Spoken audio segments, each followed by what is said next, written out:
여랑야랑 시작합니다. 이재명 기자, 첫 번째 주제 시작할까요? 네. 어용지식인의 요설, 이렇게 제목을 달았습니다. 네, 어용지식인이라면 유시민 노무현 재단 이사장이 스스로를 지칭하는 말이잖아요. 맞습니다. 유 이사장, 조국 사태 이후 진보 진영의 전천후 스피커로 독보적 지위를 누리고 있죠.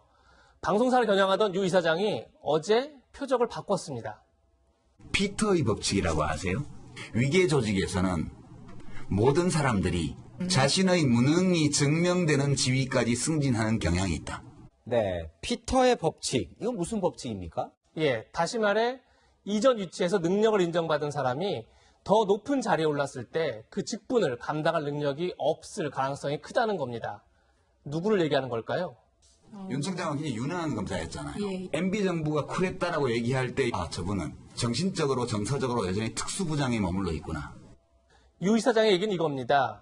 윤 총장은 특수부장까지가 딱 어울리는 사람인데 과하게 검찰총장을 시켜 이 사달이 났다는 겁니다. 네, 그런데 윤 총장을 검찰총장으로 시킨 사람이 바로 문재인 대통령이잖아요. 그럼 문 대통령을 비판한 건가요?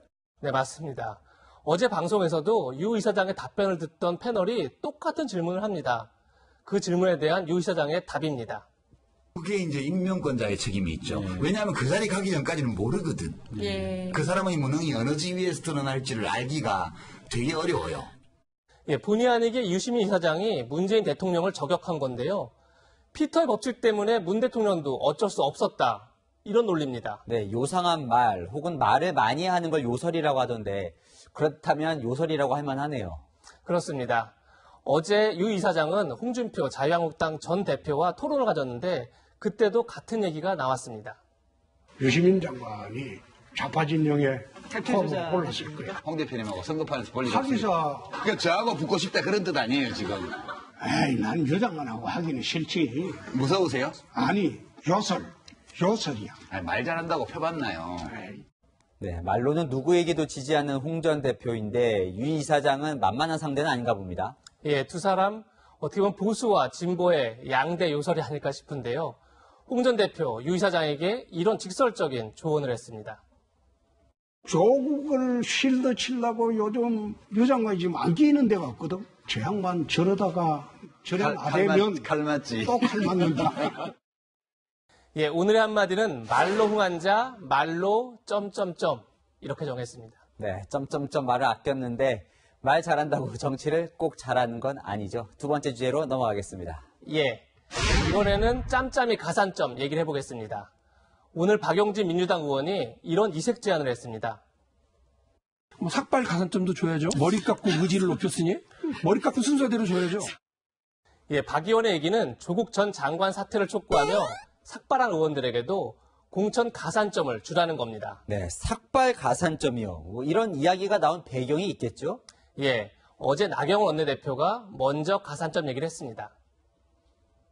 수사 대상인 분들은 앞으로 공천 과정에서 가산점이 있을 것이다 라는 부분에 대해서 오늘 의원님들께 좀 공지해 드린 것입니다.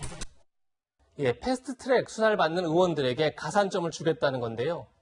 다른 당에서는 불법 행위를 권장하는 거냐, 조폭 논리다 이런 비판들이 쏟아졌습니다. 네, 보통 공천 가산점이라고 하면 여성, 장애인, 청년 등 정치적 소수자에게 주는 거잖아요. 예. 그런데 현역 의원에게 가산점을 준다. 이건 뭐 새로운 발상이네요? 그런 거죠. 근데 나 원내대표가 가산점 얘기를 한 데는 나름의 이유가 있습니다. 먼저 현역 의원들의 불안감입니다. 지역에서 수사를 받게 될 의원들이 내년 총선에 나오지 못한다 이런 소문들이 퍼지고 있다고 합니다.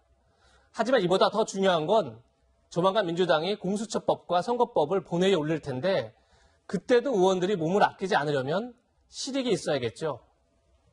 우리는 정치 저항을 했습니다. 정치 저항을 올바르게 앞장서서 하신 분들에게 가산점을 주는 것은 당연한 일입니다. 아무리 그래도 검찰 수사를 받는다고 가산점을 준다는 건 좀 모순인 것 같은데요. 그렇죠. 보수의 핵심 가치가 법치주의인데 위법행위에 가산점을 준다는 건 이 또한 요설일 겁니다. 네, 지금까지 여랑야랑이었습니다.